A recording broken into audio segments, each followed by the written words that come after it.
Un caso que marcó a toda una generación. Tres jóvenes desaparecidos, analizó macabro y una investigación llena de errores, misterios y teorías de conspiración. Hoy revivimos el Caso Alcàsser. Buon en español, Caso Alcàsser. La desaparición de Miriam, Tony y Desire. El 13 de noviembre de 1992, tres adolescentes, Miriam García, Tony Gómez y Desire Hernández, todas de entre 14 y 15 años, desaparecieron misteriosamente cuando salieron de su pequeño pueblo, Alcàsser, en la comunidad valenciana, España.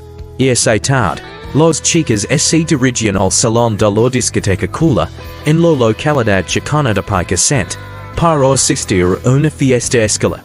Pero como no había transporte disponible, decidieron hacer autostop, esperando que algo vecino les dieran avantan. Esa fue la última vez que los vio con vida. ¿Quiénes eran Miriam, Tony y Desire? Los tres eran amigas inseparables. Vivían en la misma calle, compartían clases y sueños de adolescentes. Miriam García, de 14 años, era risueña y sensible. Le encantaba la música y sacaba con su profesora. Tony Gómez, también de 14, era alegre y extrovertida. Tenía una energía contagiosa y quería por el mundo. Desire Hernández, la maya con 15 años, era más reservada, pero muy cariñosa. Sacaba con trabajar con animales. Sus familias eran trabajadoras, humildes, y muy unidas. La desaparición de las tres sacudió profundamente el vecindario entero. La noche de la desaparición, cuando las chicas no regresaron a casa esa noche, las familias alertaron de inmediato a la Guardia Civil. Lo que comenzó como una sospecha de retraso se convirtió rápidamente en una pesadilla nacional. En las primeras 24 horas, se activaron los alertas locales. Sin embargo, al pasar los días sin noticias, la desesperación aumentó. La búsqueda y el impacto mediático, el caso de Alcàsser se convirtió en uno de los más mediáticos en la historia de España. La televisión nacional, especialmente el programa Quien Sabe Dónde, jugó un papel crucial, emitiendo los modos de y detalles del caso. Miles de carteles con las fotos de las chicas se distribuyeron por todo el país. Voluntarios se unieron a la Guardia Civil en la búsqueda, helicópteros, perros rastreadores, equipos especializados. Pero no había rastro. Durante semanas, España enarcegó el caso. La imagen de los tres adolescentes se volvió parte del día a día de millones de personas. Todos esperaban un milagro. Fin del primer episodio, este fue el comienzo del Caso Alcàsser, una historia marcada por el dolor, el misterio, y la lucha incansable de unas familias por la verdad. En el próximo episodio, hablaremos de cómo, tras 75 días de incertidumbre, se descubrió un hallazgo que cambiaría todo para siempre. Buon en español, Caso Alcàsser parte 2, el hallazgo en la Romana. Después de 75 días de angustia, incertidumbre y esperanza, el caso dio un giro trágico el 27 de enero de 1993. Ese día, dos hombres, un apicultor y su amigo caminaban por una zona montañosa y desierta conocida como la Romana, en el interior de la provincia de Valencia. Era una zona fría, aislada y poco transitada durante el invierno.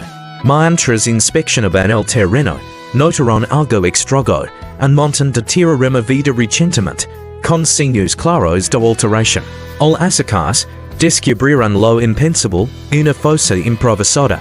El descubrimiento, dentro de la tumba había tres cuerpos, en avanzado estado de descomposición. El hedor era insoportable. Lo más aterrador era la manera en que estaban enterrados. Encima del otro, envueltos parcialmente con mantas y plásticos. A pesar del deterioro de los restos, las autoridades pudieron identificarlos rápidamente gracias a los objetos personales. Ropa reconocible, pendientes, colas. Y una pulsera muy característica que llevaba Miriam. No había dudas. Eran Miriam García, Tony Gómez y Desire Hernández. La autopsia y los horrores revelados, el equipo forense comenzó a trabajar de inmediato. Lo que descubrieron de ello, all país entero sin palabras. Según los informes médicos, los tres chicas habían sido secuestradas durante varios días. Fueron violadas en grupo, de manera sistemática y brutal. Sufrieron torturas físicas y psicológicas, incluyendo golpes, cortes y mutilaciones. Finalmente, fueron asesinadas a sangre fría, con disparos a quemarropa. Las autopsias revelaron niveles de violencia inhumana, signos de humiliación y crueldad extrema. Era un crimen que no solo destruyó a tres familias, sino que marcó a toda una generación en España. El país entero en estado de shock. La noticia corrió como la pólvora. Los medios interrumpieron su programación habitual para cubrir el hallazgo. Los imágenes del lugar, con cuerpos trasladados en bolsas negras, quedaron grabadas en la retina de millones de españoles. En Alcácer, la conmoción fue indescriptible.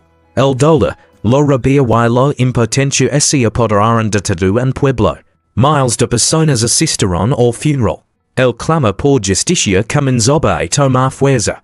Un crimen que exigía respuestas, la policía intensifica la investigación. Se trataba, sin duda, de un crimen organizado, premeditado, ejecutado con un nivel de frialdad inusual, quien había sido capaz de semejante atrocidad. ¿Y por qué?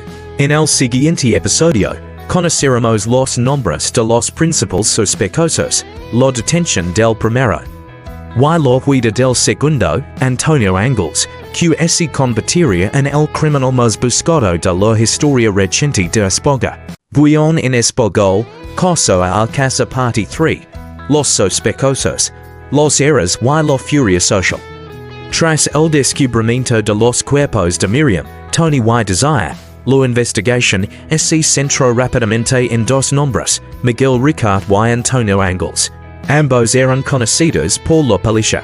Vivían en la misma zona, tenían antecedentes penales, y compartían un estilo de vida violento y marginal. Quienes eran Miguel Ricard y Antonio Angles. Miguel Ricard Tarrega, apodado El Rubio, tenía 23 años.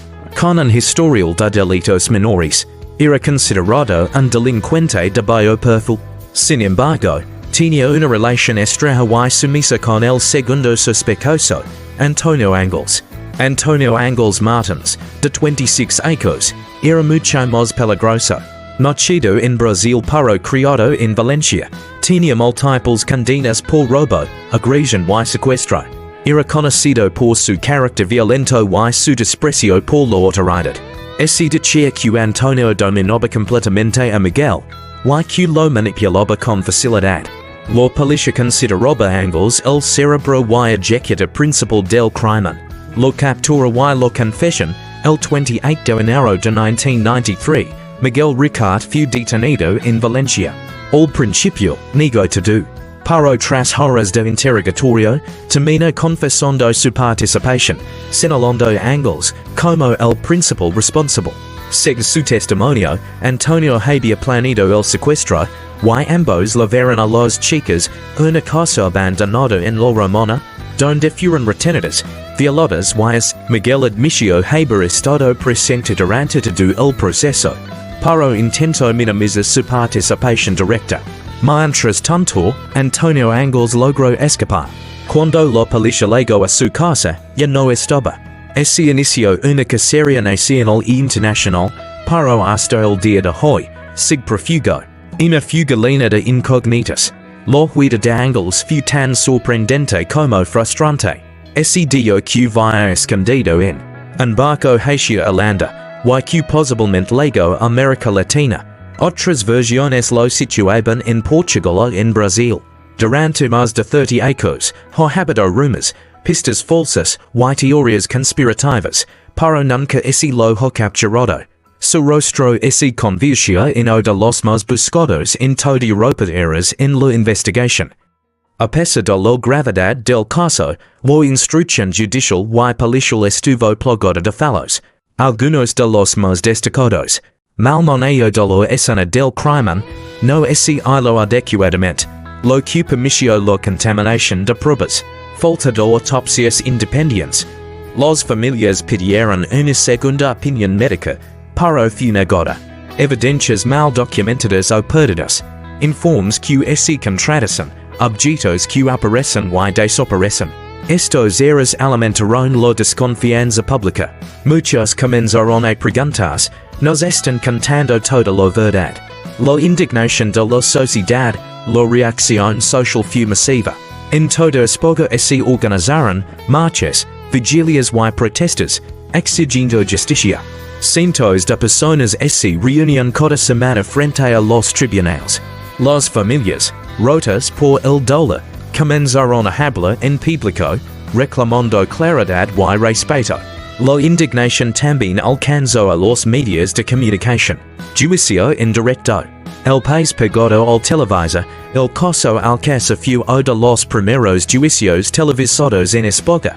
Millones de personas siguieron en vivo las declaraciones, las pruebas y el rostro de Miguel Ricard ante el tribunal. Cada palabra era analizada, cada gesto se discutía en detalles televisivos. La sociedad se convirtió en juez y parte.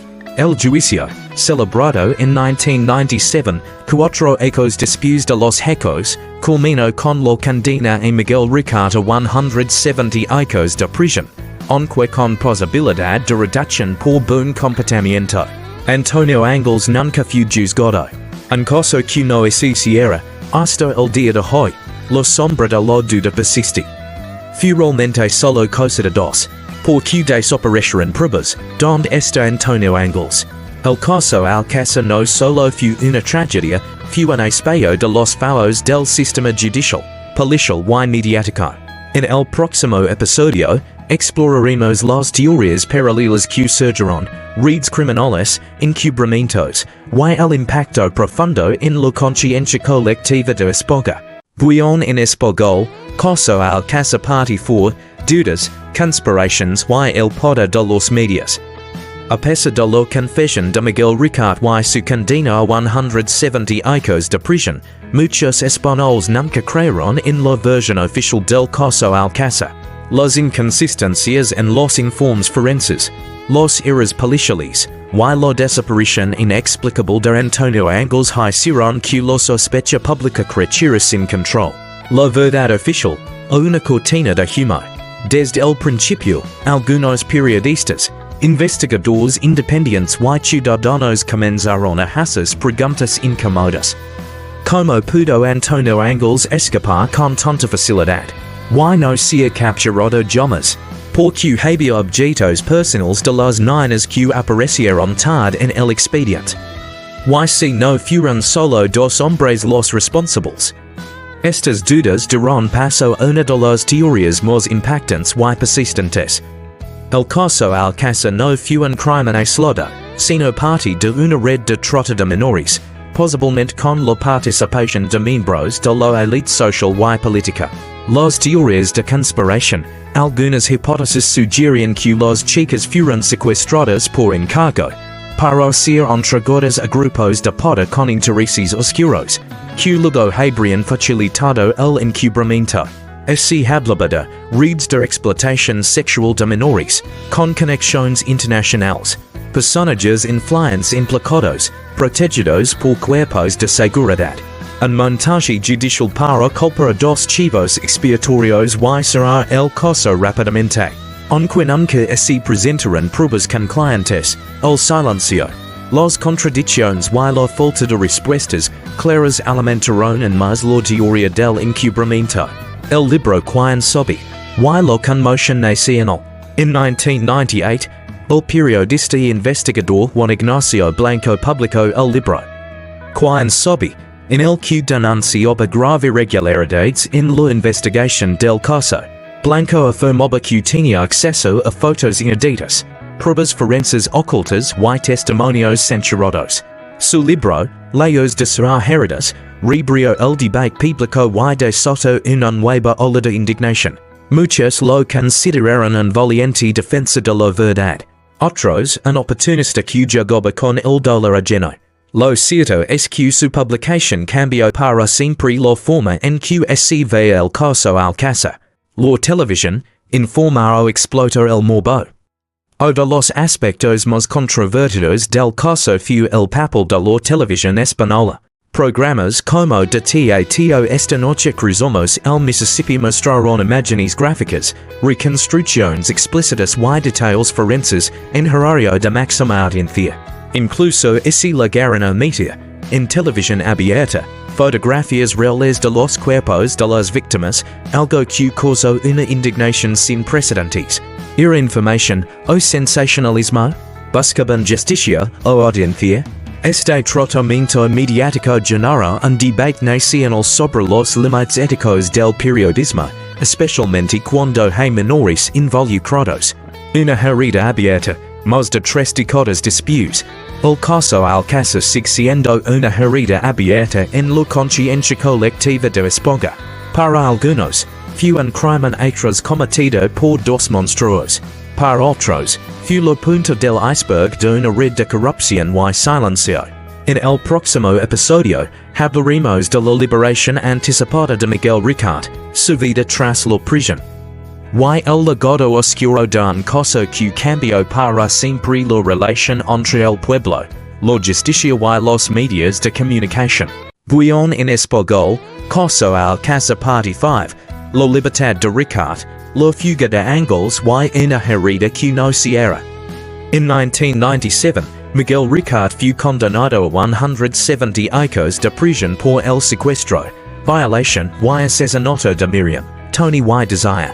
Sin embargo, en el año 2013, tras solo 21 años encarcelado, Ricard fue puesto en libertad gracias a la anulación de la doctrina por el Tribunal Europeo de Derechos Humanos. Esta decisión legal permitió la reducción de penas acumuladas a decenas de presos en España, incluyendo a de los protagonistas del crimen más atroz de la historia reciente. Reacciones ante la libertad de Ricard. La liberación de Ricard generó una ola de indignación en todo el país. Las familias de las víctimas se sintieron traicionadas por el sistema judicial. La opinión pública reaccionó con furia. En redes sociales y medios, miles de personas exigieron que se revisaran las leyes. Pese a estar en libertad, Ricard vivió escondido, bajo amenazas, y completamente rechazado por la sociedad. Se le vio en distintas ciudades, cambiando de nombre y domicilio. Siempre bajo vigilancia mediática. Siempre con el peso del pasado sobre su espalda. Antonio Ángels, el fantasma más buscado de España. Mientras tanto, el verdadero protagonista del horror, Antonio Ángels, sigue prófugo hasta el día de hoy. Desde 1993, la Interpol mantiene activa una orden internacional de búsqueda y captura.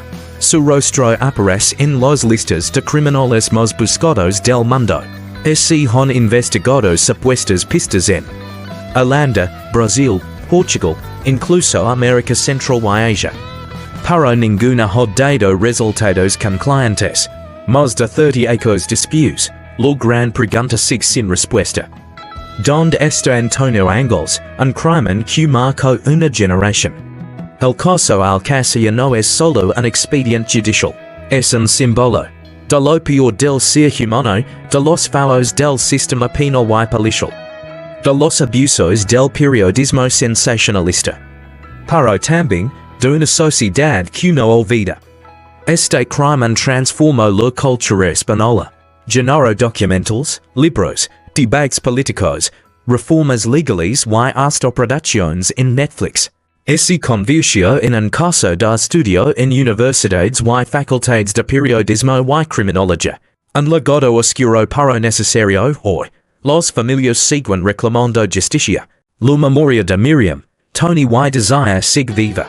Y mientras Antonio Ángels no se capturado, muchos sienten que el caso Alcàsser sigue abierto. Porque este no fue solo un crimen. Fue una tragedia nacional que expuso las fisuras más profundas de un país.